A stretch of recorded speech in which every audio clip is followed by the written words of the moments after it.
Israel, once chosen by God as a beacon of righteousness, had tragically fallen into chaos and moral decay. The very foundation of their society, built upon the covenant with the Almighty, was crumbling under the weight of sin and disobedience. The light of faith, once so bright, flickered dimly in the encroaching darkness. Kings rose and fell through violence and treachery, not through faith or divine appointment. The throne, meant to be a symbol of God's authority, became a prize to be seized by the most ruthless and ambitious. The land was stained with blood, and the cries of the innocent echoed through the valleys. Elah, son of Baasha, ascended to the throne, but his reign was short-lived and marred by wickedness.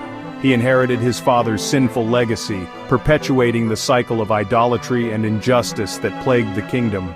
He continued following his father's sinful ways, indulging in excessive drinking and neglecting his duties as king. Corruption festered within the palace walls, and the people suffered under his inept and immoral rule. His reign of wickedness was abruptly cut short when Zimri, his own commander, driven by ambition and treachery, killed him in a drunken coup.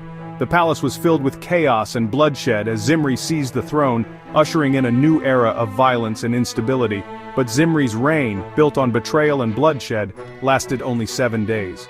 His grip on power was tenuous, and his rule was marked by fear and paranoia. In a desperate attempt to secure his position, he slaughtered Baasha's entire family, fulfilling a grim prophecy of divine judgment. The land was horrified by the brutality of his actions, and his reign was stained with the blood of innocents.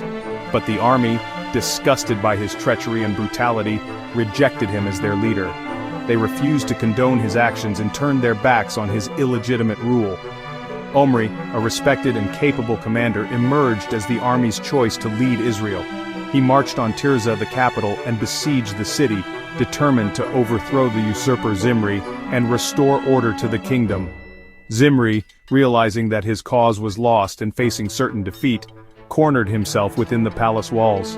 In a final act of defiance and despair, he set his palace ablaze and perished in the flames, bringing his short and bloody reign to a tragic end.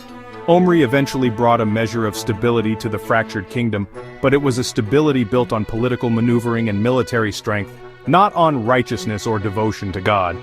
He built the city of Samaria, establishing it as the new capital of Israel.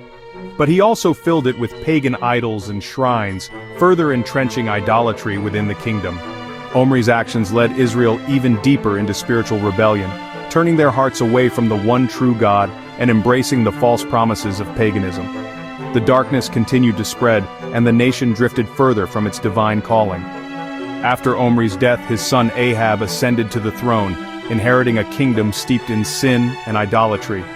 The stage was set for an even greater descent into darkness, and Ahab proved to be even worse than his father, surpassing him in wickedness and leading Israel further down the path of destruction. His reign would become synonymous with apostasy and moral depravity. Ahab sealed his fate and the fate of Israel when he married Jezebel, a princess from Sidon, and a fervent worshiper of Baal. This union would have devastating consequences for the spiritual well-being of the nation. Under Jezebel's influence, Ahab built a temple for Baal in Samaria, openly defying the God of Israel and promoting the worship of foreign deities. This act of sacrilege marked a new low in Israel's spiritual decline. Idolatry spread like wildfire throughout the land, fueled by royal patronage and the seductive allure of pagan rituals. The altars of Baal outnumbered the altars of the Lord, and the true faith was nearly extinguished. The people, easily swayed by their king and queen, followed them blindly into darkness, abandoning the covenant that had defined their identity for generations. Spiritual blindness gripped the nation, and they stumbled towards destruction. They were forgetting the God who had delivered them from slavery in Egypt, who had parted the Red Sea, and who had given them the Promised Land. Their spiritual amnesia threatened to erase their history and their destiny. Israel was lost in a spiritual wilderness, wandering aimlessly without a shepherd, vulnerable to the wolves of idolatry and moral decay. Their future hung precariously in the balance.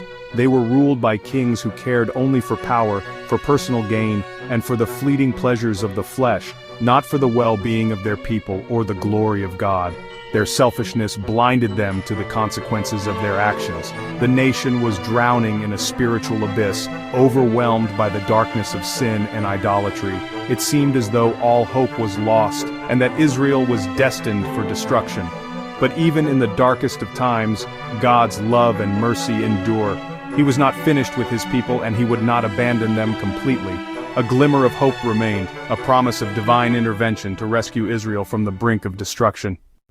Into this darkness stepped Elijah the Tishbite, a rugged prophet from the wilderness. He confronted King Ahab, declaring, "As the Lord lives, there will be no dew or rain except at my word." This was a direct challenge to Baal, the so-called god of rain. God then told Elijah to hide by the Kerith ravine, promising to provide for him. Ravens brought Elijah bread and meat each morning and evening, and he drank from the brook. While Israel suffered drought, God sustained his faithful servant. Even in judgment, God cares for those who trust him. The land was parched, the rivers dried up, and the crops withered under the relentless sun. As the drought worsened, its grip tightened around the land, and famine spread like a dark shadow.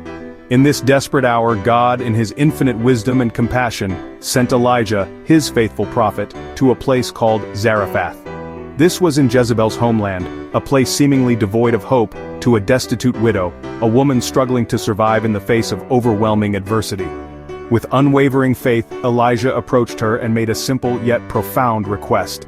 He asked her for bread, a seemingly impossible ask given her circumstances. She confessed that she had only enough flour and oil for one last meal, a meager portion that represented her and her son's final hope. This last meal was all that stood between them and starvation, a desperate situation for herself and her son. But Elijah, with the authority of God, promised her, "The jar of flour will not be used up, and the jug of oil will not run dry until the Lord sends rain upon the land." Demonstrating remarkable faith, the widow chose to believe in the prophet's words and obeyed his instructions. And then, a miracle unfolded. Miraculously, day after day, her supplies never ran out, defying all logic and expectation. In this time of scarcity, Elijah, the widow, and her son became an unlikely family, bound together by faith and divine provision. They shared what they had, trusting in God's promise, and together, they survived the famine, a testament to the power of faith.